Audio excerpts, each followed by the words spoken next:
Labadiena! Šiandien kalbame su buvusia ilgamete Kauno 9 forto muziejaus darbuotoja, dabar akredituota muziejaus gide Janina Baršauskaitė. Janina, papasakokite, kaip ir kada atėjote dirbti muziejų? Į muziejų atėjau labai senai, 1983 metais ir dirbau praktiškai beveik visą savo gyvenimą, nepaisant to, kad keletą kartų buvau išėjęs į mokyklą. Vienu žodžiu, šitas muziejus man įaugęs į kraują, labai giliai. Bet pradžioje aš dirbau muziejininkė, o ekskursijų vadovė tapau tik tai vėliau, kai pradėjau dirbti mokykloje, kadangi man reikėjo laisvų pirmadienio, antradienio, kad aš galėčiau turėti papildomai pamokų istorijos. Tai kiek maždaug metų grynai ekskursijų vadove buvote? Ekskursijų vadove kiek buvau? Maždaug apie 20 metų galėjau būti. Maždaug. Su pertraukom. Dirbau ir pusę etato, buvo tokių momentų, nes mokykloje turėjau pilną krūvį ir buvo paskui atvirkščiai, mokykloje turėdavau 12 pamokų, 8 pamokas, o čia turėdavau pilną krūvį. O ar prisimenat, kokia buvo pati jūsų pirmoji ekskursija, ar galbūt įsimintiniausia ekskursija, kur, kaip paklausiu ir iš karto apie ją pagalvojat? Žinokit, keista, bet muziejui pirmos savo ekskursijos neprisimenu, tik tai prisimenu, kad 83 metais atvažiavus į Kauną, įsidarbinau neetatinę vadovę Kauno kelionių ir ekskursijų biure. Ten tai labai gerai prisimenu, kadangi reikėjo gintis visus maršrutus, buvo apsiginus Kauno senamiestį, apžvalginę po Kauną, apsigyniau karo muziejų, bet dėja vest neteko, nes paskui viskas pasikeitė. O forte, kaip vedžiau pirmą ekskursiją, tikrai neprisimenu, bet kuri ekskursija man liko atminty, tai atsimenu, kaip 1997 metais vedžiau pačią pirmą ekskursiją šitą muziejų po 9 forto gynybinę sieną. Nes buvo atidaryta gynybinė siena ir man teko vesti pačią pirmą ekskursiją. Tai aš labai jaudinausi, kadangi požemiai tuo metu man atrodė kaip labai labirintai, labai klaidus ir aš bijojau, kad aš galiu pasukti ne į tą flangą ir nueiti į aklavietę. Tai aš prieš tą ekskursiją delne laikiau tokį mažą planiuką, kadangi jau su žmonėm ir galvoju, jeigu paklysiu, tai žmonės pagalvos, kokia tu čia gidė, jeigu tu net nežinai, kur reikia eiti. Bet nepaklydot? Ne, nepaklydau, išėjau labai gerai.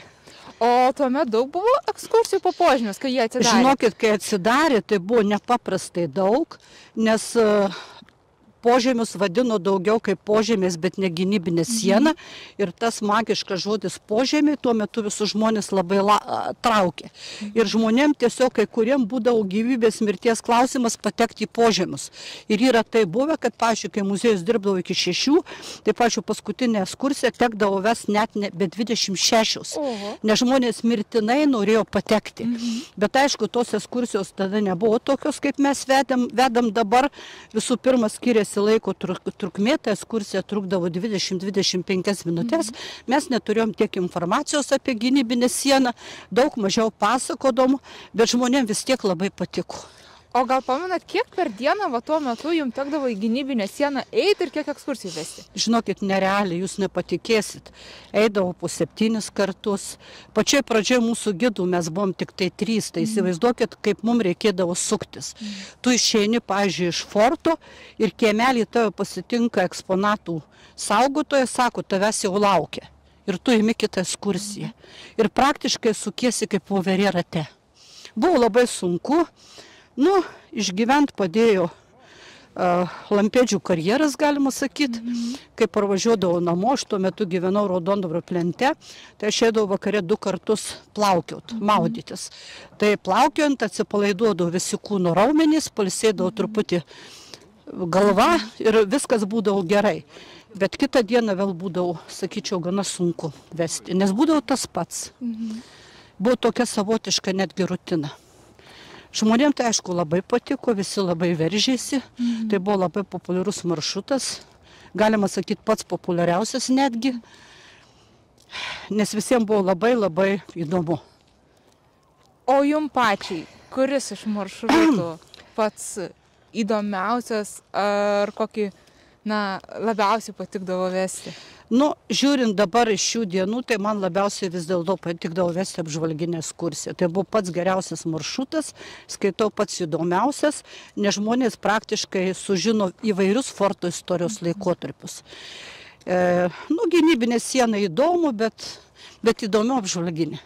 Kai atsidarė gynybinė siena, turbūt sulaukėt ne tik daug smalsuolių dėmesio, ekskursijų dalyvių, bet ir žiniasklaidos, ko gero. Ar teko duoti kokį įdomesnį interviu?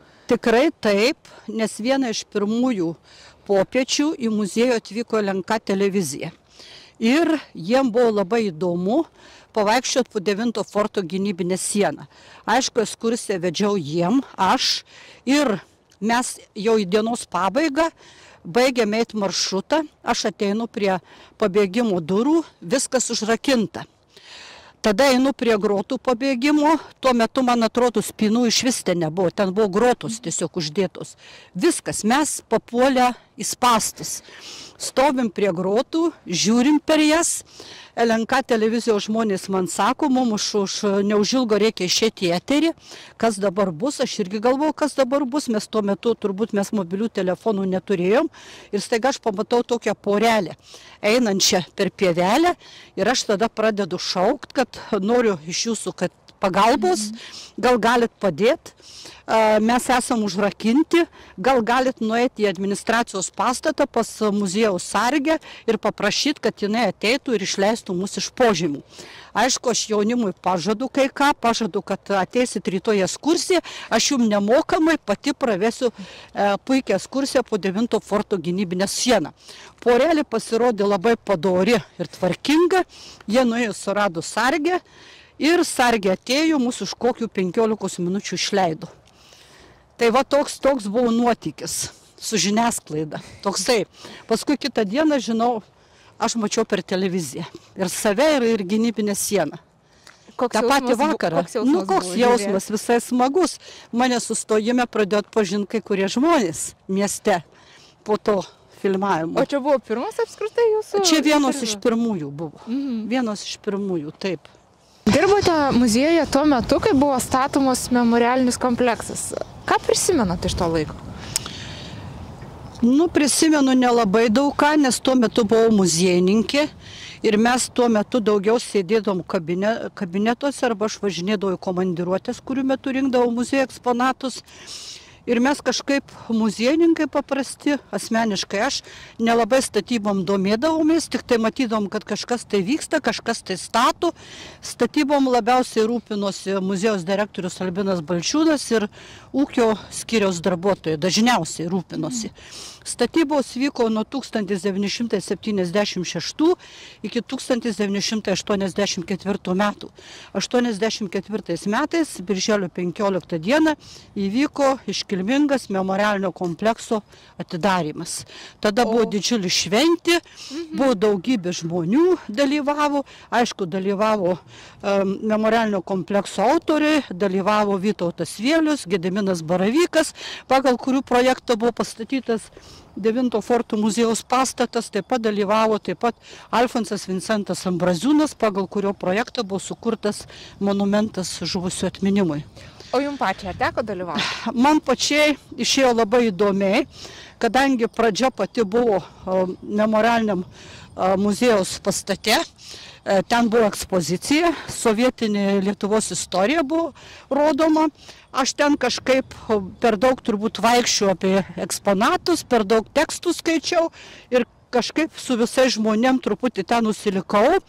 Ir paskui, kada visi ėjo prie memorialinio paminklo atidarymo, aš išeiti negalėjau, kadangi mūsų saugumo struktūrų darbuotojai tiesiog iš pastato neišleido. Tai aš pačio momento, kai buvo atidengtas monumentas, aš nemačiau. Buvo griežta apsauga ganėtinai? Buvo griežta apsauga, iš vis buvo labai baisi apsauga. Kaip aš skaičiau Ambraziūno prisiminimus, tai jis pats su žmona vos pateko į memorialinio komplekso atidarymą su vardiniais kvietimais. Vos pateko. Nes tokia buvo saugumo struktūrų kontrolė, kadangi dalyvavo aukščiausia tuometinė sovietinės Lietuvos visa partinė valdžia. O jums pačiai yra tekę bendrauti su Ambraziūnu? Man pačiai yra tekę bendrauti su Ambraziūnu. Kai aš dirbau muziejininkę, man teko važiuoti pas jį į Vilnių, į jo studiją, į Antakalnį ir ten aš vežiau pasirašyti dokumentus.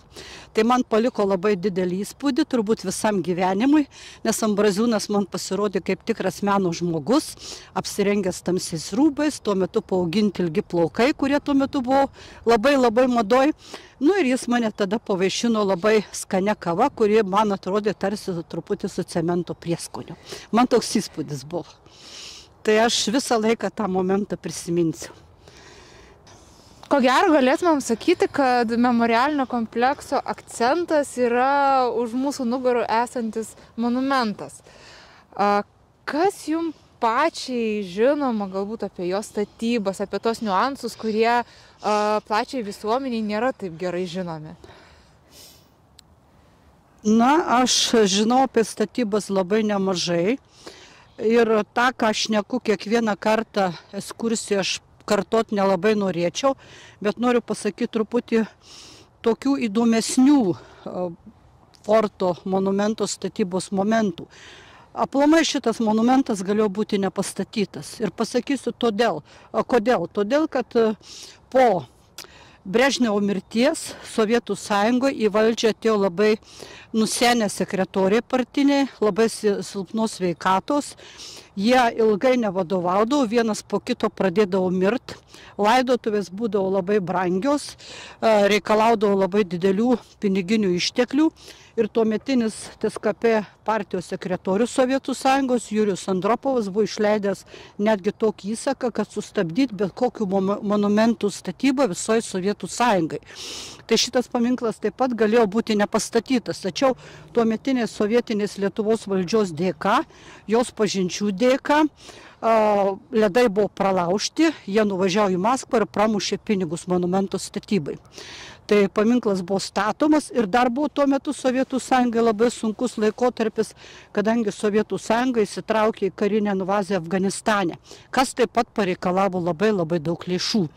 Ir dar paminklo statybom labai stipriai kenkė tuometinė KGB, kuri viską kontroliavo. Dieną naktį stebėjo viską, kas čia vyksta. Ambraziūno telefonas tiek Kaune, Nemuno gatvėje būdavo pasiklausomas, taip pat jis buvo pasiklausomas Vilniuje bute ir jo architektūros studijoje. Monumentas buvo todėl, kad Ambraziūnas aplamai visą laiką buvo sekamas KGB. Nuo mokyklos laikų. Jisai, tarp kitko, gimė visai netoli nuo šitos vietos, maždaug už 30 km prie Vilkijos esančiam tokiam nedideliam Valmantiškių kaimelį. Ir pirmą kartą į KGB akiratį jisai papuolė dar mokydamasis Vilkijos viduriniai mokyklai, kada būdamas 11 klasėje vieną dieną klasės lentoj, netitraukdamas rankos, su kreida nupiešė tautų tėvo Stalino figūrą su labai mažom kojytėm. Ta figūra pastebėjo, kam reikėjo pastebėti ir pasakė, kam reikia. Ir tada Ambraziūnas buvo išmestas tiesiog iš vidurinės mokyklos. Tačiau dorų Vilkijos vidurinės mokyklos mokytojų dėka jisai buvo sugrąžintas į 11 klasę pabaigė. Ir tada įstojo į Vilniaus dailės institutą, dabar Lietuvos dailės akademiją. Ten taip pat jisai ne vieną kartą pateko į KGB rankas.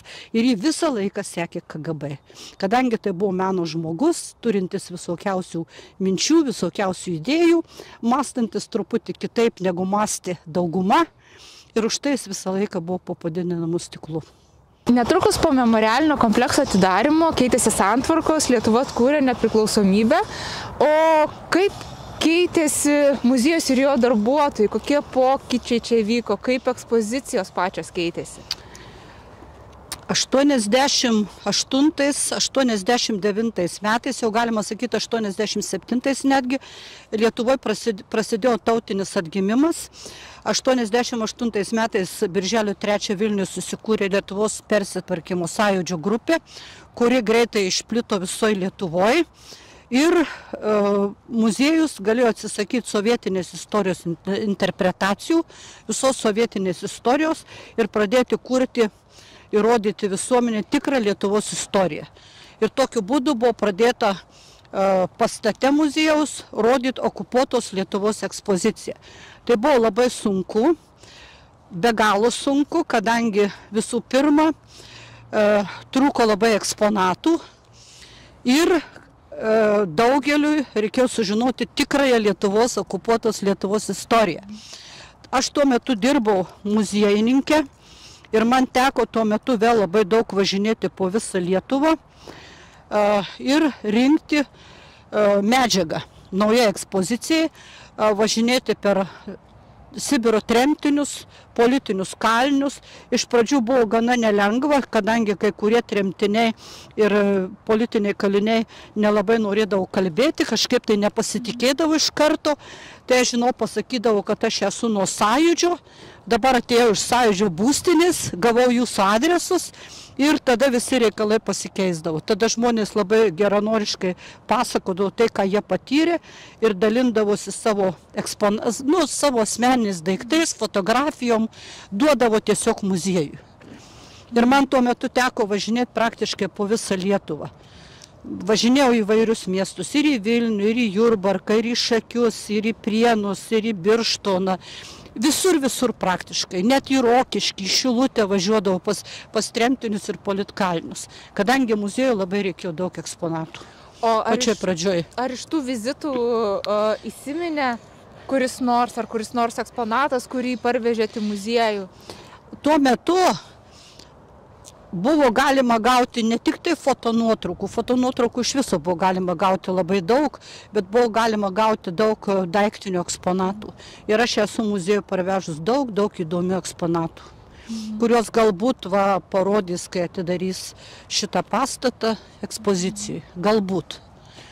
Ir vis tiek, kai parveždavo tuos daiktus, kūrėsi ekspozicija, reikėjo apie ją kažkaip papasakoti ir ekskursijas paliesti. Taip, nes reikėjo parengti ekskursiją, kažkodėl muziejaus vadovybė rengti ekskursijos tekstą pavedė man, nors aš tuo metu buvau muziejininkė, ne ekskursijų vadovė, bet kažkodėl pavedė man, žinau, buvo be galo sunku, tai aš ieškojau visokias žinutes gaudžiau apie tikrą Lietuvos istoriją, bet to labai daug sužinojau iš politinių kalinių tremtinių apie tai.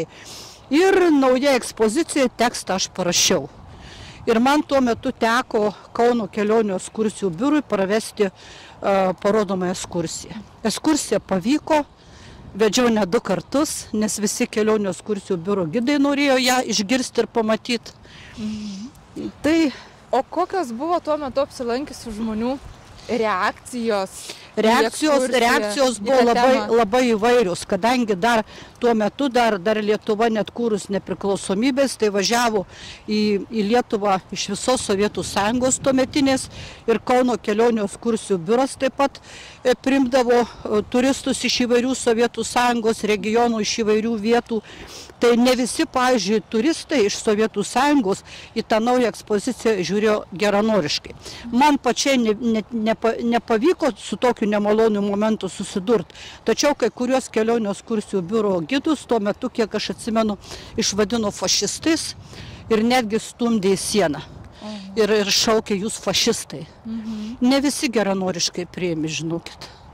O kaip Lietuvos gyventojai turėtų? O Lietuvos gyventojai džiaugsmingai, nes buvo tautinis atgimimas, visi labai laimingi, visi pakilime, tiesiog fantastika. Per savo darbo muziejuje metus esate vedusi daugybę ekskursijų. Ar pastebėjot kokių tendencijų, kaip keitėsi lankytojų požiūris, kaip jie patys pasikeitė? Lankytojų čia buvo visokiausių. Buvo tokių, kuriem įdomu ir kuriem nelabai, kurie atvažiuodavo čia tik tiesiog, kad aplankyti 9 fortą. Bet per paskutinius metus aš pastebėjau, kad daug lankytojų atsirado, kurie tikrai domisi istorija. Kurie domisi ne tik Lietuvos istorija, bet domisi pačiu fortu. Pastebėjau. O Janina, ar kada nors skaičiavot, kiek ekskursijų esate vedusi? Ne, net neįsivaizduoju, kiek pravedžiau. Net tiksliai? Net negalėčiau pasakyti. Daug, vienu žodžiu, daug. Daug metų dirbo, daug ir ekskursijų vedė. Taip, tikrai. O vis tiek metų dirbti tą patį darbą, reikia būti labai užsidegusiam žmogui. Reikia kažkaip save motyvuoti. Iš tikrųjų, tai, pavyzdžiui, dirbti gidu, tai yra išvis nelengva profesija. Ne tik tai muziejuje, bet aplamai dirbti gidu yra labai sunki profesija, kadangi visų pirma reikia turėti labai daug žinių savo srities. Toliau reikia turėti labai daug energijos, gerą sveikatą reikia turėti ir aišku stengtis daryti viską dėl žmonių. Ir tada nėra sunku.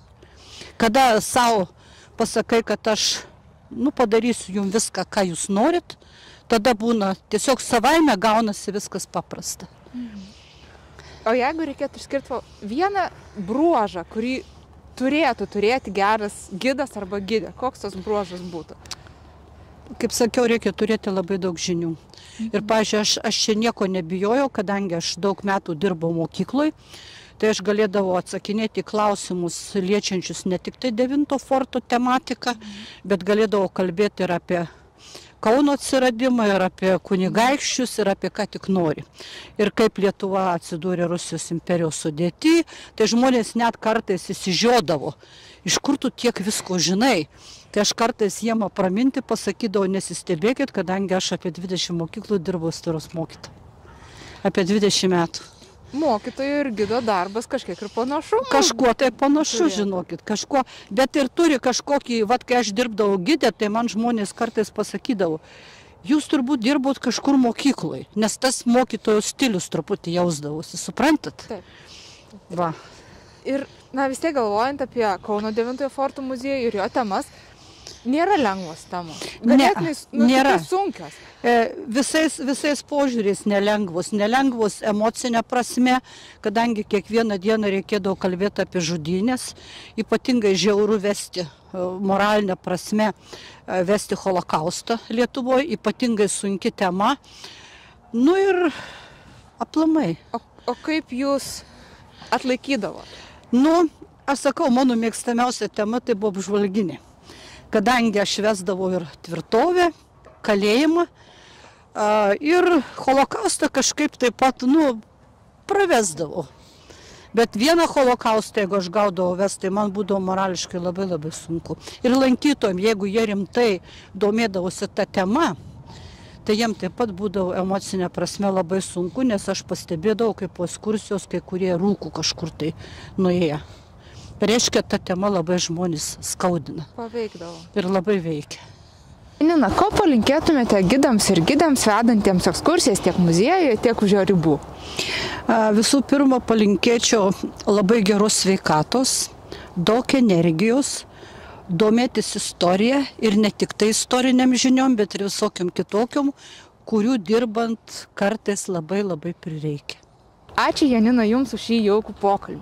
Tarptautinės gido dienos proga sveikiname tiek jūs, tiek visus gidus ir gides ir linkime, kad ekskursijose būtų kuo daugiau smalsių akių, laukiančių, kol praversite istorijos duris.